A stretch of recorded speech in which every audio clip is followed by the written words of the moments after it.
റഹ്മാനായ അല്ലാഹ് നമ്മുടെ ഓരോരുത്തരുടെയും ഖൈറായ ഉദ്ദേശങ്ങൾ നീ ഹാസിലാക്കി തരണേ അല്ലാഹ്.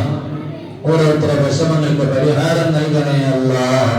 റഹ്മാനായ റബ്ബേ, കടങ്ങളെ കൊണ്ട് പ്രയാസപ്പെടുന്ന നമ്മുടെ കടങ്ങളെ ഉണ്ടാകാനുള്ള വഴികൾ നീ എളുപ്പമാക്കി തരണേ അല്ലാഹ്. രോഗങ്ങളെ കൊണ്ട് പ്രയാസപ്പെടുന്നവരുണ്ട്, നീ ശിഫ നൽകണേ അല്ലാഹ്. റബ്ബേ, നമ്മുടെ മാതാപിതാക്കളെ രോഗമുള്ളവരുണ്ട് റഹ്മാനെ, നമ്മുടെ ഉസ്താദന്മാർ മശായിഖുമാരുണ്ട് റഹ്മാനെ. അല്ലാഹു, നമ്മുടെ സഹോദര സഹോദരിമാരുണ്ട്, ഭാര്യ മക്കളിലുണ്ട് അല്ലാഹ്, കുടുംബങ്ങളിലുണ്ട് റഹ്മാൻ. നമ്മളെ സ്നേഹിച്ചവരുണ്ട്, സഹായിച്ചവരുണ്ട്, ഭക്ഷണം തന്നവരുണ്ട്, വെള്ളം തന്നവരുണ്ട്, ദുആകൾ വസീയത്ത് ചെയ്തവരുണ്ട് റഹ്മാനെ. അല്ലാഹുവേ, നമ്മുടെ നാമമായി ബന്ധപ്പെടുന്നവരിൽ പലരും രോഗികളാണ് അല്ലാഹ്.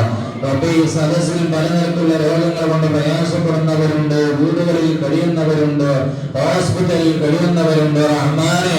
നാട്ടിലും വിദേശ രാജ്യങ്ങളിലുള്ളവരുണ്ട് അല്ലാഹ്. അവരുടെ നമ്മുടെ ശരീരങ്ങൾക്ക് ആഫിയത്തുള്ള ദീർഘായുസ്സ് നൽകണേ അല്ലാഹ്.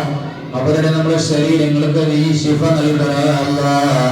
സകലമായ രോഗങ്ങൾക്ക് നീ ശിഫ നൽകണേ അല്ലാഹ്. എന്ത് രോഗമുണ്ടെങ്കിലും രോഗം തന്നത് നീയാണ് അല്ലാഹ്.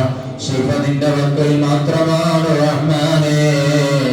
നമുക്ക് എല്ലാവർക്കും ഇവിടെ പറയപ്പെട്ട ഓരോരുത്തരുടെ ശരീരങ്ങളിലെ രോഗങ്ങൾക്ക് ആജിലായ ശിഫ നൽകണേ അല്ലാഹ്. നമ്മുടെ ശരീരത്തിലൊരു അവയവം മുറിച്ചു മാറ്റുന്ന രോഗങ്ങൾ നമുക്ക് നീ തരല്ല അല്ലാഹ്. കീറി മുറിക്കുന്ന രോഗങ്ങളെ നീ തരല്ല റഹ്മാനേ. അപകടങ്ങൾ തരല്ലേ അല്ലാഹ്. അപകട മരണങ്ങൾ നൽകല്ലേ അല്ലാഹ്. മാരകമായ രോഗങ്ങൾ തന്നപ്പോ നീ പരീക്ഷിക്കല്ലേ അല്ലാഹ്.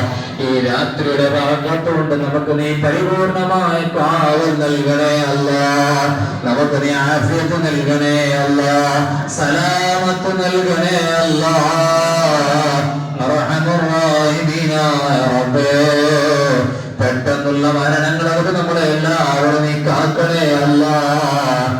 ഈ മുഹറം മാസം പിറന്നത് മുതൽ റബ്ബേ 9 ദിവസങ്ങൾ നമ്മൾ പിന്നിടുമ്പോ കണക്കില്ലാത്ത ആളുകൾ നമ്മൾ ഇവിടെ പറഞ്ഞു പോയിട്ടുണ്ട് അല്ലാഹ്. അക്കൂട്ടത്തിൽ ധാരാളം പണ്ഡിതന്മാർ സാദാത്യങ്ങൾ ഇവിടെ പറഞ്ഞു പോയിട്ടുണ്ട് റബ്ബേ. പെട്ടെന്നുള്ള മരണ വാർത്തകൾ കേട്ടുകൊണ്ടിരിക്കുകയാണ് അല്ലാഹ്. റബ്ബേ, സാധുക്കളായ നമ്മെ ഇവിടെ പറയപ്പെട്ട ഓരോരുത്തർക്കും നീ കാവൽ നൽകണേ അല്ലാഹ്. പെട്ടെന്നുള്ള മരണങ്ങൾ നൽകല്ലേ അല്ലാഹ്. ദീർഘായുസ് നമുക്ക് നിന്റെ ത്വഅത്തിനോട് നീ പ്രദാനം ചെയ്യണേ അല്ലാഹ്.